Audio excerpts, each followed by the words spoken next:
शहर की एक भूतिया हवेली के बारे में है।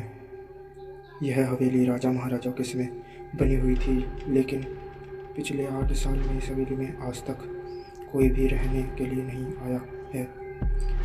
इच्छा होने पर भी इस हवेली में कोई भी नहीं रह पा रहा था। समझ रहे हो ना, कोई भी नहीं रह पा रहा, क्योंकि लोगों ने कहना था कि इस हवेली में भूत प्रेत का साया रहता है। जब अजीत सिंह की इस हवेली में बारे में पता चला तो उसने तय किया वह इस रहस्य के जान कर ही रहेगा, क्योंकि लोग इस हवेली में नहीं रह पा रहे हैं। उसने मजबूत इच्छा शक्ति से हवेली में रहने वाले पूरी तैयारियां कर ली। जब उसने हवेली के अंदर जाने के लिए पैर आगे बढ़ाया तो दरवाजे पर किसी अनजान व्यक्ति ने उसे रोक कर लिया और नज़दीक जाने बोले, कौन हो आप और किधर जा रहे हो? अजीत ने जवाब देने के बजाय उससे सामने सवाल किया, जी आप कौन? मेरा नाम अर्जुन है और मैं यही पास में रहता हूँ। अजीत सिंह ने कहा, ओह अच्छा, मैंने सुना है कि यह भूतिया हवेली है, यहाँ कोई नहीं आ पाता, इसलिए मैं हवेली में एक दिन रुकना का फैसला किया है। अर्जुन सिंह ने कहा, जी हाँ, आपने सही सुना है, और आप भी अंदर मत जाइए, मेरी मानो तो आप विश्वास वापस लौट जाए, यहाँ बहुत खतरा है। यह सुनकर अजीत सिंह खुश हो गया, जैसे उसने कोई लॉटरी लग गई हो।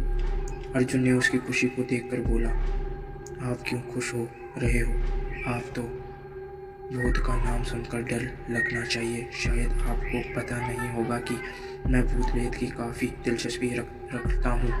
अगर इस हवेली में भूत है तो अंदर रुकिए, जाऊँगा और सारी सच्चाई का पता लगा लूँगा। इतना कहकर अजीत सिंह उस हवेली में चला गया। अंदर जाने से अजीत सिंह अपनी बैंक के साइड में रखा हुआ हवेली के चारों ओर देखने लगा। सारे रूप में चेक कर लिया।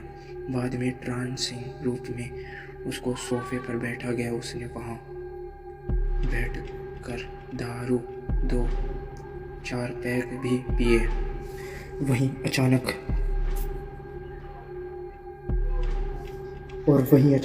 उस रूम में लाइट एक बल्ब चालू बंद होने लगी, लेकिन अजीत सिंह उस पर ध्यान नहीं दिया। थोड़ी ही देर बाद दूसरा बल्ब चालू बंद होने लगा।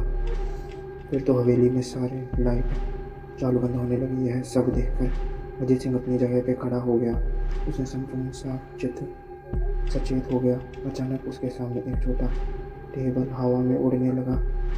करीब 6 फुट हवा में उसके ऊपर जाके गले घूमने लगा और बाद में अजीत सिंह और तेजी से आने लगा। अजीत सिंह ने तुरंत ही अपनी जगह बदल दी और दूसरी ओर चला गया।